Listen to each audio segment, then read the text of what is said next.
والوں کی خدمت کے لیے ایک انسان ہوا حیوان ہے۔ حضرات آئیے اب دیکھتے ہیں اسلام نے عورت کو کیا مقام و مرتبہ دیا۔ چنانچہ آپ صلی اللہ علیہ وسلم نے ان کو صحیح مقام و مرتبہ دیا، عورت سے عظمت و حیثیت کا وعدہ فرمایا کہ جو شخص 2 بیٹی یا 2 بہنوں کی اچھی طرح پرورش کر کے اس کی شادی کرا دے تو وہ اور آپ صلی اللہ علیہ وسلم اس طرح قریب ہوں گے جس طرح شہادت اور درمیان والی انگلی ساتھ ساتھ ہے۔ اسلام نے عورت کو باپ بیٹے اور شوہر کی جائیداد کا وارث قرار دیا گیا اور شوہر پر رابطہ مہر واجب کیا۔ عورت کے پاس کتنا ہی روپیہ پیسہ کیوں نہ ہو، اسلام نے عورت کو زندگی میں کبھی روزی کمانی بھی فرض نہیں کی۔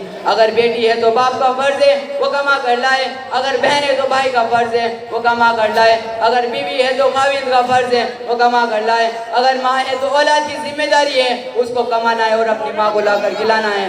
گویا کہ اسلام نے پوری دنیا میں عورتوں پر روزی کمانے کا بوجھ ڈالا ہی نہیں بلکہ اس کے قریبی محرم مردوں کی ذمہ داری لگائی ہے کہ تم کو کمانا ہے اور گھر میں عورت کو لا کر دینا ہے۔ عورت ملکہ بن کر رہے گی، بکاؤ مال کی طرح بازاروں میں اسٹیچو کی طرح دکانوں پر نہ کھڑی رہے گی بلکہ بچوں کی تربیت کرے گی اور گھر کی اندرونی زندگی میں تمام معاملات کو سنبھالے گی۔ اب بتائیے کس معاشرے نے عورت کو زیادہ آسان کی زندگی عطا کی، اسلام نے یا یورپ نے؟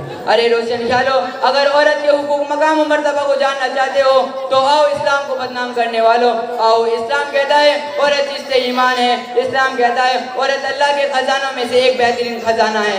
اگر ماں ہے تو اسلام کہتا ہے وَلَا تَقُلْ لَهُ مَاءُ، کہ اپنی ماں کو اف تک بھی نہ کہو۔ اس کے علاوہ کون سا مذہب ہے جس نے ماں کو یہ حقوق ادا کیے ہوں؟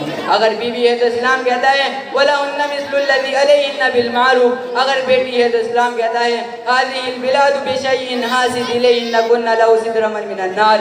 اسلام کہتا ہے بیٹی کا وجود تمہارے لیے ذلت اور رسوائی کا سبب نہیں بلکہ اس کی تربیت تمہیں جنت کا مستحق بناتی ہے۔ اس کے علاوہ کون سا مذہب ہے جس نے عورت کو یہ حقوق ادا کیے ہوں؟ سامعین کرام، عورت کو جتنی عزت اسلام نے دی ہے اور جتنے حقوق اسلام نے دیے، میرا دعویٰ ہے کہ ایک ترقی کی نئی یافتہ کی تہذیب کی دل اندازہ دوبارہ بھی جنم لے کر آئے تو عورت کو حقوق ادا نہیں کر سکتی جو حقوق اسلام نے دیے ہیں۔ لیکن افسوس اور افسوس کہ آج بھی روشن خیالی کی دعویٰ کرنے والی دنیا، اپنے آپ کو مہذب کہنے والی دنیا، اپنے آپ کو ترقی یافتہ کہنے والی دنیا اسلام کو طرح طرح کے الزامات پیدا کرنے کی کوشش کر رہی ہے۔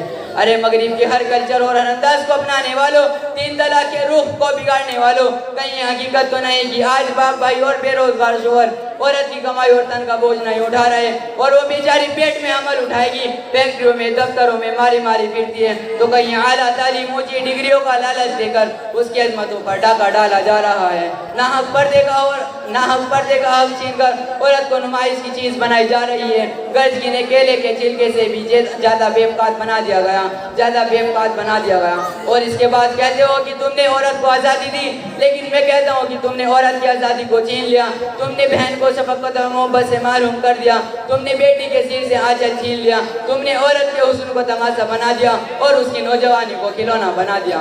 سامعین کرام، آج کے اس سنے ہوئے معاشرے میں بعض نام کے مسلمان اپنی عورت کے حقوق پامال کر رہے ہیں۔ اس طرح اسلام کو نشانہ بنانا درست نہیں بلکہ ضروری ہے کہ ایسے لوگ قرآن و حدیث سے عورت کے حقوق کو جان کر اس پر عمل کرنے کی کوشش کریں، ورنہ ہم میں اور مغربی تہذیب میں کیا فرق رہ جائے گا۔